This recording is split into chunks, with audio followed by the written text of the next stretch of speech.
हिमालय पर्वत तो बहुत ऊंचा है। तुम्हें पता है, हिमालय पर्वत संसार में सबसे ऊंचा है।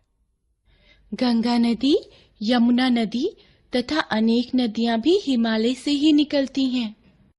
बच्चों ने तो बातों बातों में हिमालय पर्वत की कितनी खास बातें बता दी। इन सब ने जो बातें कही, उसके लिए मुख से ध्वनियां निकली, जैसे हिमालय ह जमा इ जमा म जमा आ जमा ल जमा अ जमा य जमा अ। पर्वत प जमा अ जमा र जमा व जमा अ जमा त जमा अ। गंगा ग जमा अंग जमा ग जमा आ। नदी न जमा अ जमा द जमा ई। मुख से निकली ध्वनियां लिखित रूप में वर्ण कहलाती हैं। इन ध्वनियों के और टुकड़े नहीं किए जा सकते, अतः हम कह सकते हैं भाषा में उन सबसे छोटी ध्वनियों और उनके लिए निर्धारित प्रतीक चिन्हों को वर्ण कहते हैं, जिनके और टुकड़े नहीं हो सकते। वर्ण भाषा की सबसे छोटी इकाई है। वर्णमाला वर्णों के क्रमिक एवं व्यवस्थित समूह को वर्णमाला कहते हैं। प्रत्येक भाषा की अपनी वर्णमाला होती है। हिंदी की मानक देवनागरी वर्णमाला इस प्रकार है: स्वर अ आ इ ई उ ऊ री ए आई ओ औ। अनुस्वार अंग विसर्ग अह। व्यंजन क ख ग घ अंग, च छ ज झ ञ, ट ठ ड ढ ण, त थ द ध न, प फ ब भ म, य र ल व, श श स ह। संयुक्त व्यंजन क्ष त्र ज्ञ श्र, गृहीत ळ अढ़, आगत ज फ आ। हल चिन्ह सामान्यतः सभी व्यंजन वर्णों में अस्वर्ण जुड़ा होता है। जब स्वर रहित व्यंजन का प्रयोग करना हो तो उसके नीचे हल चिन्ह लगाया जाता है। सभी व्यंजन अपने मूल रूप में हलंत सहित ही होते हैं। ध्यान दीजिए, औ स्वर यह अंग्रेजी भाषा के कारण हिंदी में ग्रहण किया गया स्वर है। इसका प्रयोग केवल अंग्रेजी शब्दों को हिंदी में लिखते समय किया जाता है। यह हिंदी स्वर आ और ओ के बीच की ध्वनि है। इसके प्रयोग करने न करने में शब्दों के अर्थ बदल जाते हैं, जैसे डाल डॉल। वर्ण के भेद। हिंदी वर्णमाला में मुख्यतः दो प्रकार के वर्ण हैं, स्वर और व्यंजन।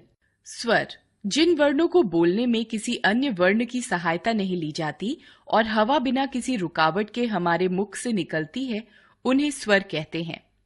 हिंदी में 11 स्वर हैं: अ आ इ ई उ ऊ री ए आई ओ औ। औ अंग्रेजी भाषा से गृहीत स्वर है। री का उच्चारण।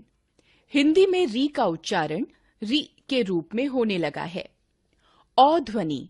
हिंदी में अंग्रेजी आदि भाषाओं से अनेक शब्द आ गए हैं और हिंदी के अपने बन गए हैं। उदाहरण के लिए कॉपी, डॉक्टर, बॉल, रॉकेट आदि में न तो आ ध्वनि है और न ओ, बल्कि इनके बीच की ध्वनि है। इस आगत ध्वनि के लिए हमने औ वर्ण बना लिया है, जिसकी मात्रा है, जैसे ऑफिस, मॉल, टॉफी आदि। स्वरों के भेद। स्वरों के भेद का निर्णय निम्नलिखित 4 आधारों पर किया जाता है: उच्चारण में लगने वाले समय यानी मात्रा का आधार, अनुनासिकता यानी उच्चारण का आधार, उच्चारण स्थान का आधार, प्रयत्न का आधार। उच्चारण में लगने वाले समय यानी मात्रा के आधार पर स्वरों का वर्गीकरण। उच्चारण में लगने वाले समय के आधार पर स्वर 3 प्रकार के होते हैं: ह्रस्व स्वर, दीर्घ स्वर और प्लुत स्वर। ह्रस्व स्वर जिन स्वरों के उच्चारण में सबसे कम यानी एक मात्रा का समय लगता है, उन्हें ह्रस्व स्वर कहते हैं। ये 4 हैं: अ, इ, उ, री। दीर्घ स्वर जिन स्वरों के उच्चारण में ह्रस्व स्वरों से दुगना यानी 2 मात्रा का समय लगता है उन्हें दीर्घ स्वर कहते हैं। ये 7 हैं। आ, ई, उ, ए, ऐ, ओ, औ। गृहीत स्वर औ भी दीर्घ स्वर ही है। प्लुत स्वर जिन स्वरों के उच्चारण में ह्रस्व स्वरों से 3 गुना यानी 3 मात्रा का समय लगता है उन्हें प्लुत स्वर कहते हैं। इनका प्रयोग अधिकतर संस्कृत में किया जाता है, जैसे ओम आदि। हिंदी में पुकारने या संवेगात्मक अभिव्यक्ति के समय इनका प्रयोग किया जाता है, जैसे हे प्रभु, आह आदि। अनुनासिकता यानी उच्चारण के आधार पर स्वरों का वर्गीकरण। मुंह के साथ नाक से हवा निकलने के आधार पर स्वर 2 प्रकार के होते हैं, निरनुनासिक और अनुनासिक। निरनुनासिक स्वर जिन स्वरों के उच्चारण में हवा केवल मुख से निकलती है उन्हें निरनुनासिक स्वर कहते हैं, जैसे अ, आ, ई, उ, री, ए, ऐ, ओ, औ। अनुनासिक स्वर जिन स्वरों का उच्चारण करते समय हवा मुख और नाक दोनों से निकलती है उन्हें अनुनासिक स्वर कहते हैं, जैसे अं, आ, इंग, ईं, उ, री, ए, ऐ, ओ, औ। अनुनासिकता के लिए स्वर के ऊपर चंद्र बिंदु का प्रयोग किया जाता है, किंतु यदि किसी स्वर की मात्रा शिरोरेखा के ऊपर हो तो चंद्र बिंदु के स्थान पर बिंदु का प्रयोग होता है, जैसे चांद, नहीं, मैं, कहीं, मूछ आदि। स्वरों का प्रयोग। स्वर का प्रयोग 2 रूपों में होता है। स्वतंत्र रूप में शब्द के प्रारंभ, मध्य या अंत में स्वरों को मूल रूप में प्रयुक्त किया जाता है, जैसे आग, इधर, ओस, आओ, खाइए आदि में। मात्रा रूप में जब कोई स्वर व्यंजन के साथ मिलाकर लिखा जाता है तब उसकी मात्रा ही लगती है। इस प्रकार मात्रा स्वर का वह रूप है जो व्यंजन के साथ जुड़ता है, जैसे न जमा ई बराबर नी, प जमा आ बराबर पा आदि। स्वरों की मात्राएं इस प्रकार हैं: अ, आ, ई, उ, री, ए, ऐ, ओ, औ। उच्चारण स्थान के आधार पर स्वरों का वर्गीकरण। किसी वर्ण के उच्चारण में जिस अंग का मुख्य योगदान होता है उसे उस वर्ण का उच्चारण स्थान कहते हैं। कंठ, तालु, मूर्धा, दंत यानी दांत, ओष्ठ और नाक उच्चारण के महत्वपूर्ण स्थान हैं। जीभ और स्वर यंत्र का सभी वर्णों के उच्चारण में सहयोग होता है, इसलिए इनकी गणना उच्चारण स्थान के रूप में नहीं होती। इन उच्चारण स्थानों के नाम पर वर्णों के 9 भेद हैं, जो इस प्रकार हैं। वर्णों की उच्चारण स्थान। वर्ग का नाम, उच्चारण स्थान, वर्ण। कंठ, कंठ, गला, अ, क वर्ग, ह और विसर्ग। तालव्य, तालु, ई, च वर्ग, य और श। मूर्धन्य, मूर्धा, मुख की छत का मध्य, री, ट वर्ग, र और श। दंत्य, दांत, री, त वर्ग, ल और स। ओष्ठ्य, ओष्ठ, होंठ, उ, प वर्ग। नासिक्य, नासिका, नाक, अंग, ञ, ण, न, म। दंतौष्ठ्य, दंत और ओष्ठ, व। कंठ तालव्य, कंठ और तालु, ए, ऐ। कंठौष्ठ्य, कंठ, ओष्ठ, ओ, औ।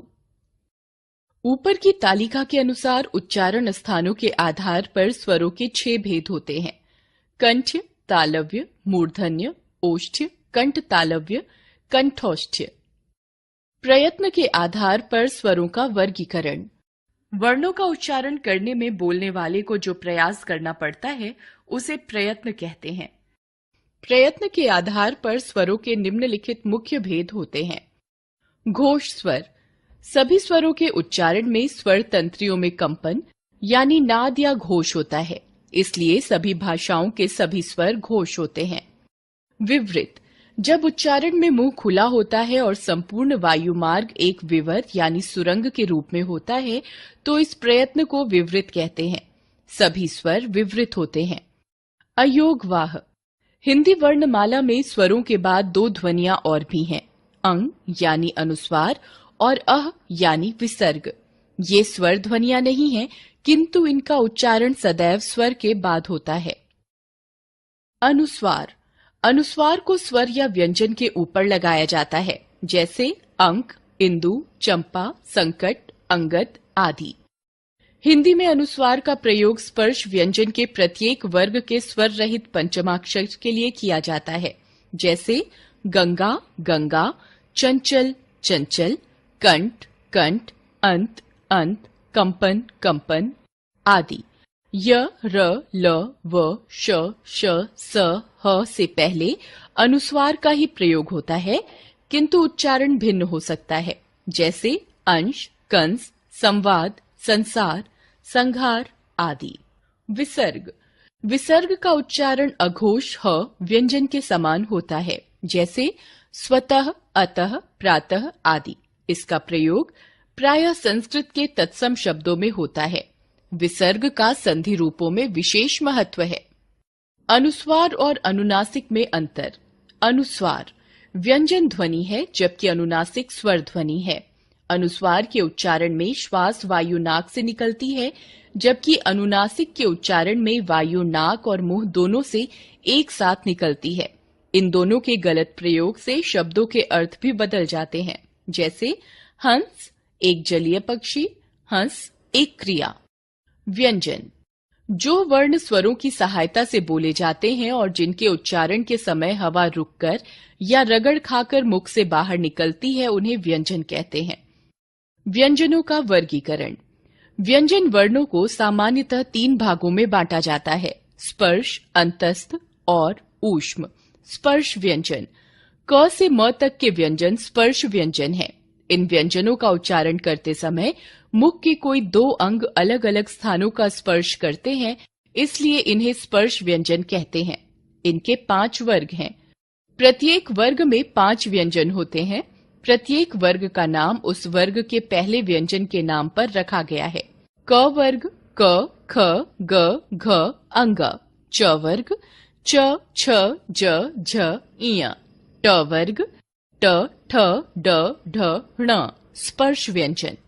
त वर्ग त, थ, द, ध, न।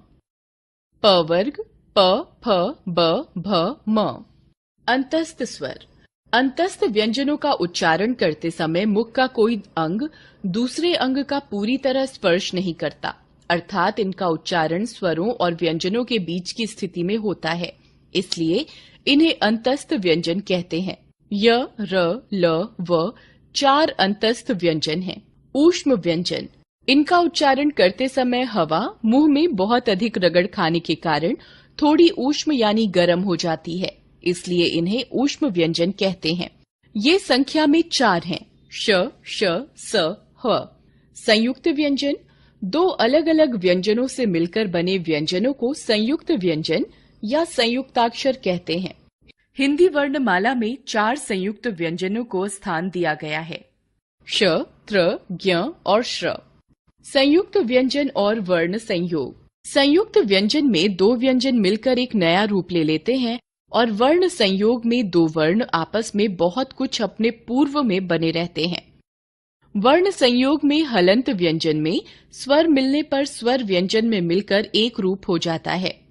व्यंजन के सामान्य रूप वर्ण संयोग का उदाहरण है, क्योंकि इनमें कंठ, तालु, मूर्धा, दंत यानी दांत, ओष्ठ और नाक उच्चारण के महत्वपूर्ण स्थान हैं। जीभ और स्वर यंत्र का सभी वर्णों के उच्चारण में सहयोग होता है, इसलिए इनकी गणना उच्चारण स्थान के रूप में नहीं होती। इन उच्चारण स्थानों के नाम पर वर्णों के 9 भेद हैं, जो इस प्रकार हैं। वर्णों के उच्चारण स्थान। वर्ग का नाम, उच्चारण स्थान, वर्ण। कंठ, कंठ, गला, अ, क वर्ग, ह और विसर्ग। तालव्य, तालु, ई, च वर्ग, य और श। मूर्धन्य, मूर्धा, मुख की छत का मध्य, री, ट वर्ग, र और श। दंत्य, दांत, री, त वर्ग, ल और स। ओष्ठ्य, ओष्ठ, होंठ, उ, प वर्ग। नासिक्य, नासिका, नाक, अंग, ञ, ण, न, म। दंतौष्ठ, दंत और ओष्ठ, व। कंठ तालव्य, कंठ और तालु, ए, ऐ। कंठौष्ठ, कंठ, ओष्ठ, ओ, औ। ऊपर की तालिका के अनुसार उच्चारण स्थानों के आधार पर स्वरों के 6 भेद होते हैं। कंठ, तालव्य, मूर्धन्य, ओष्ठ, कंठ तालव्य, कंठौष्ठ। प्रयत्न के आधार पर स्वरों का वर्गीकरण। वर्णों का उच्चारण करने में बोलने वाले को जो प्रयास करना पड़ता है उसे प्रयत्न कहते हैं। प्रयत्न के आधार पर स्वरों के निम्नलिखित मुख्य भेद होते हैं। घोष स्वर।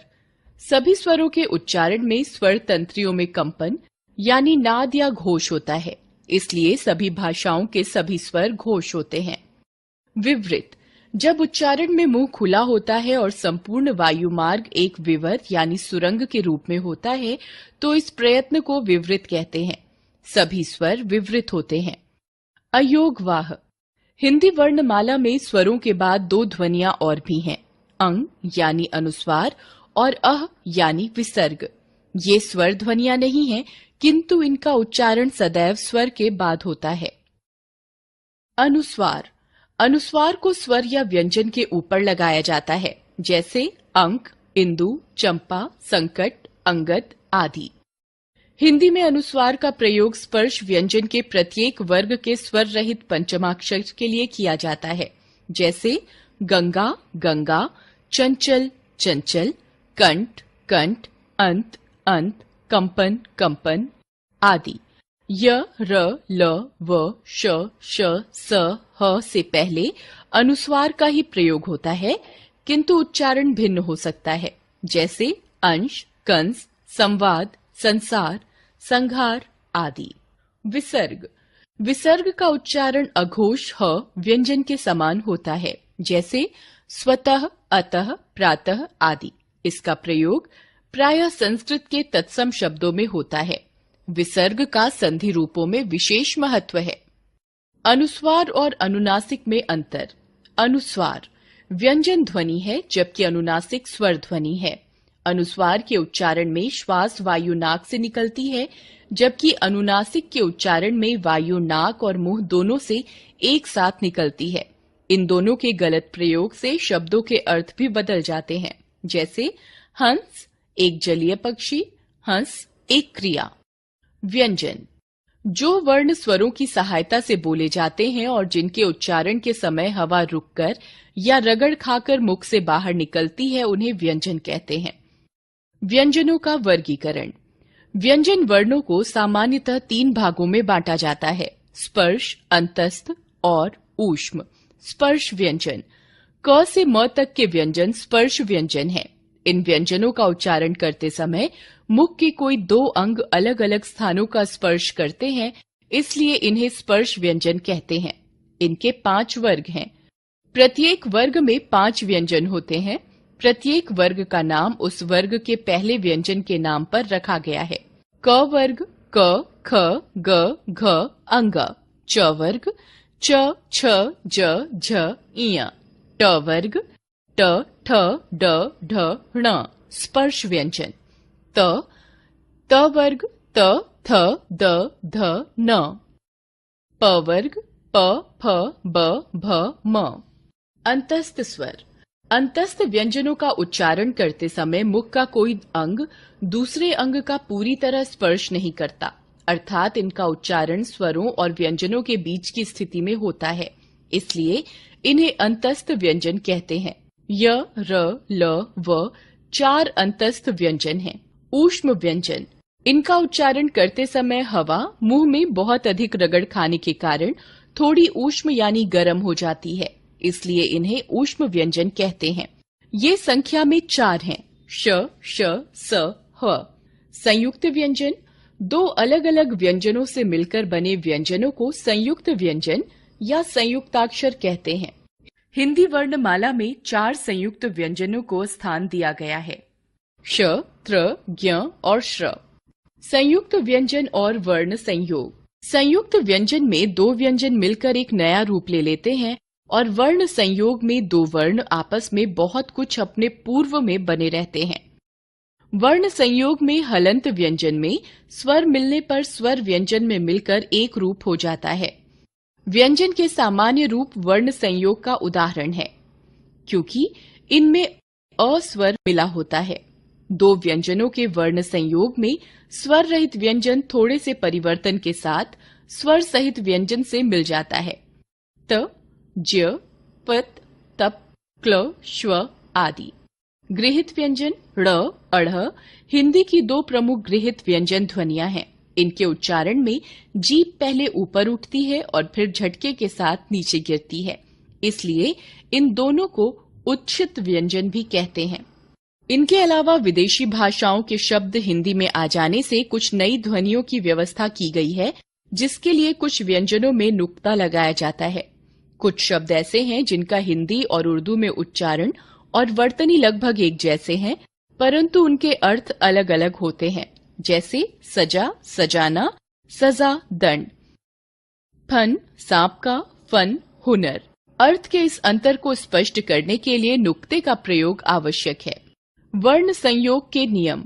स्वर रहित व्यंजन के स्वर सहित व्यंजन से संयोग के प्रमुख नियम इस प्रकार हैं। जिन व्यंजनों के अंत में खड़ी पाई लगी होती है, उन्हें दूसरे व्यंजन से संयुक्त करते समय वह पाई हटा दी जाती है, जैसे ख्याति, त्याग, अम्ल, प्यार, न्याय, विघ्न, डिब्बा आदि। जिन व्यंजनों के मध्य में खड़ी पाई आती है, क, फ, उनके पाई के बाद अंश का निचला हिस्सा हटाकर उन्हें अगले वर्ण के साथ मिलाकर लिखा जाता है, जैसे क्या, वक्त, क्लांत, दफ्तर आदि। छोटी खड़ी पाई वाले वर्णों जैसे ट, ठ, ड, ढ, द, ह को मिलाकर लिखते समय इन्हें हलंत रूप में लिखा जाता है, जैसे चिट्ठी, गड्ढा, विद्या, चिन्ह, ब्रह्मा आदि। विशेष ध्य और ध दोनों अलग अलग व्यंजन हैं। इनमें ध्य संयुक्त व्यंजन द जमा य बराबर ध्य है, इसलिए ध्य को ध लिखना या बोलना बिल्कुल गलत है। द्वित्व व्यंजन। जब एक रहित व्यंजन अपने समरूपी स्वर सहित व्यंजन से मिलती है तो उसे द्वित्व व्यंजन कहते हैं, जैसे कच्चा, पक्का, गत्ता, गद्दी, खड्डी, सम्मान आदि। विशेष रूप से व्यंजनों का वर्गीकरण दो आधार पर किया जाता है: उच्चारण स्थान का आधार, प्रयत्न का आधार। उच्चारण स्थान के आधार पर व्यंजनों का वर्गीकरण। उदाहरण: स्थान के आधार पर व्यंजनों के निम्नलिखित 9 भेद होते हैं: कंठ्य, तालव्य, मूर्धन्य, दंत्य, ओष्ठ्य, नासिक्य, दंतौष्ठ्य, कंठ तालव्य, कंठौष्ठ्य। प्रयत्न के आधार पर व्यंजनों का वर्गीकरण। प्रयत्न 3 रूपों में होता है: स्वर तंत्रियों में कंपन, श्वास की मात्रा, श्वास का अवरोध। इन तीनों आधारों पर व्यंजनों का वर्गीकरण इस प्रकार है: स्वर तंत्रियों के कंपन के आधार पर व्यंजनों के भेद। स्वर तंत्रियों के कंपन के आधार पर व्यंजनों के 2 भेद हैं: घोष और अघोष। घोष: जिन व्यंजन वर्णों के उच्चारण में स्वर तंत्रियों में कंपन होता है, अर्थात नाद उत्पन्न होता है, उनको घोष यानी सघोष व्यंजन कहते हैं। सभी वर्गों के तीसरे, चौथे और 5वें व्यंजन अर्थात ग, घ, अंग, ज, झ, ञ, ड, ढ, ण, द, ध, न, ब, भ, म, य, र, ल, व, ह तथा ड़, अढ़ व्यंजन घोष होते हैं। अघोष: जिन व्यंजन वर्णों के उच्चारण में केवल श्वास का प्रयोग होता है और स्वर तंत्री में कंपन नहीं होता, उन्हें अघोष व्यंजन कहते हैं। सभी वर्गों के पहले और दूसरे व्यंजन अर्थात क, ख, च, छ, ट, ठ, त, थ, प, फ और श, श, स व्यंजन अघोष होते हैं। श्वास की मात्रा के आधार पर व्यंजनों के भेद। श्वास की मात्रा के आधार पर व्यंजन के 2 भेद होते हैं: अल्प प्राण तथा महाप्राण। अल्प प्राण व्यंजन: जिन व्यंजनों के उच्चारण में श्वास वायु कम मात्रा में बाहर निकलती है, उन्हें अल्प प्राण व्यंजन कहते हैं। वर्गों के पहले, तीसरे और 5वें व्यंजन क, ग, अंग, च, ज, ञ, ट, ड, ण, त, द, न, प, ब, म, य, र, ल, व तथा ड़ अल्प प्राण होते हैं। महाप्राण व्यंजन: जिन व्यंजनों के उच्चारण में श्वास वायु अधिक मात्रा में बाहर निकलती है उन्हें महाप्राण व्यंजन कहते हैं। वर्णों के दूसरे और चौथे व्यंजन ख, घ, छ, झ, ढ, ढ, थ, ध, फ, भ, श, स, ह, ड़ तथा न, म, ल इन तीनों के अलग से वर्ण चिन्ह नहीं हैं, महाप्राण होते हैं। श्वास के अवरोध के आधार पर व्यंजनों के भेद। वर्णों के उच्चारण करते समय श्वास वायु में कहाँ और कैसे अवरोध उत्पन्न होता है, इस आधार पर व्यंजनों के निम्नलिखित भेद होते हैं। स्पर्शी क, ख, ग, घ, ट, ठ, ड, ढ, त, थ, द, ध, प, फ, ब, भ, ख। संघर्षी स, श, श, ह, ख, ज, फ। स्पर्शी संघर्षी च, छ, ज, झ। नासिक्य ड़, ञ, ण, न, म। पार्श्विक ल, उत्क्षिप्त ड़, अढ़, प्रकंपी र, अर्धस्वर य, व। वर्ण विच्छेद। शब्दों की ध्वनियों यानी वर्णों को अलग अलग करके लिखना वर्ण विच्छेद कहलाता है। वर्ण विच्छेद का ज्ञान होने पर वर्तनी की अशुद्धियां नहीं होती। वर्ण विच्छेद के कुछ उदाहरण इस प्रकार हैं। आश्चर्य आ जमा श जमा च जमा अ जमा र जमा य जमा अ। राष्ट्रीय र जमा आ जमा श जमा ट जमा र जमा ई जमा य जमा अ। सुरक्षित स जमा उ जमा र जमा अ जमा क जमा श जमा ई जमा त जमा अ। श्रृंगार श जमा री जमा अंग जमा ग जमा आ जमा र जमा अ। वैज्ञानिक व जमा आय जमा ज जमा ञ जमा आ जमा न जमा ई जमा क जमा अ। गृहस्थी ग जमा री जमा ह जमा अ जमा स जमा थ जमा ई। विग्रह व जमा ई जमा ग जमा र जमा अ जमा ह जमा अ। बलाघात। हम बोलते समय शब्दों के सभी अक्षरों पर एक समान बल नहीं देते। किसी अक्षर पर कम बल देते हैं तो किसी अक्षर पर ज्यादा। जिस अक्षर पर अधिक बल दिया जाता है उस अधिक बल को ही बलाघात कहते हैं। जैसे आम, मटर, आमदनी। सरकार शब्दों में रंगीन अक्षरों पर बलाघात यानी अधिक बल है। बलाघात के प्रकार। बलाघात के दो प्रकार होते हैं, शब्द बलाघात और वाक्य बलाघात। शब्द बलाघात। जब शब्दों के उच्चारण में किसी शब्द के एक ही अक्षर पर बल दिया जाता है, इसे ही बलाघात कहते हैं। जैसे दुकान और घुलवा, ना शब्दों में दु या पर बलाघात है। वाक्य बलाघात। जब किसी वाक्य में किसी विशेष शब्द पर बल दिया जाता है तो उसे वाक्य बलाघात कहते हैं। वाक्य बलाघात से वाक्यों के अर्थ बदल जाते हैं। जैसे आज मैं रामायण पढ़ूंगा, कल किसी अन्य ने रामायण पढ़ने का काम किया था, आज वह काम मैं करूंगा। आज मैं रामायण पढ़ूंगा, मैंने कल कुछ और पढ़ा था, आज रामायण पढ़ूंगा।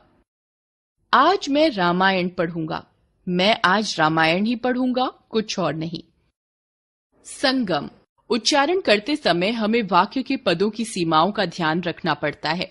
पदों की सीमाओं का मतलब यहाँ यह है कि वाक्य में हमें पदों की प्रहार गति क्या रखनी है, अर्थात दो पदों के बीच में कुछ विराम देना है या एक ही प्रहार में उसे बोल देना है। पदों की सीमाओं का निर्धारण करने वाले इस विराम को ही संगम कहते हैं। वाक्य के प्रहार में किन अक्षरों के बीच में हल्का सा विराम है उसको जानना जरूरी है। संगम वास्तव में इसी विराम का नाम है। संगम की स्थिति से बलाघात में भी अंतर आ जाता है। दो अलग अलग स्थानों पर अलग अलग संगम से दो अलग अलग अर्थ निकलते हैं। जैसे सिरका एक तरह का तरल पदार्थ, सिर का सिर से संबंध। जलसा, उत्सव, आज कॉलेज में जलसा है। जल सा जल की तरह, मन का, माला का मोती, दाना, मन का भाव। वर्णों के गलत उच्चारण के कारण होने वाली वर्तनी की अशुद्धियां। हिंदी में वर्णों के अशुद्ध यानी गलत उच्चारण के कारण ही वर्तनी की अधिकांशतः अशुद्धियां होती हैं। कुछ मुख्य अशुद्धियां इस प्रकार हैं। ह्रस्व स्वर के स्थान पर दीर्घ तथा दीर्घ स्वर के स्थान पर ह्रस्व। अशुद्ध शुद्ध। आहार आहार, नाराज नाराज, आधीन अधीन, हस्ताक्षेप हस्तक्षेप, हानि हानि, पीतांबर पीतांबर, बीमारी बीमारी, चाहिए चाहिए, परलौकिक पारलौकिक, कवि कवि, बुद्धि बुद्धि, पुष्टि पुष्टि, क्योंकि क्योंकि, पूर्ति पूर्ति, दीक्षा दीक्षा, निरस्ता नीरस्ता, पूज्य पूज्य, शून्य शून्य, प्रभु प्रभु, साधु साधु, कृपालु कृपालु, सुराख सुराख, मधु मधु, दयालु दयालु। नासिक के व्यंजन की अशुद्धियां। अशुद्ध शुद्ध, गुड़ गुण, टिप्पणी टिप्पणी, गणना गणना, रामायण रामायण, किरण किरण, प्राण प्राण, रणभूमि रणभूमि। र ल ड़ के उच्चारण में अशुद्धियां। अशुद्ध शुद्ध, उजारना उजारना, लड़ाई लड़ाई। व और ब की अशुद्धियां। अशुद्ध शुद्ध, बनस्पति वनस्पति, विष विष, वर्षा वर्षा, वाणी वाणी। श श तथा स की अशुद्धियां। अशुद्ध शुद्ध, विश्वास विश्वास, शासन शासन, देश देश, सारांश सारांश, प्रशंसा प्रशंसा, अशोक अशोक, सुशोभित सुशोभित, शासन शासन, नमस्कार नमस्कार, भविष्य भविष्य। ट के स्थान पर ठ अथवा ठ के स्थान पर ट। अशुद्ध शुद्ध, निष्ठा निष्ठा, अभिष्ट अभिष्ट, संतुष्ट संतुष्ट, घनिष्ठ घनिष्ठ, विशिष्ट विशिष्ट। श के स्थान पर छ।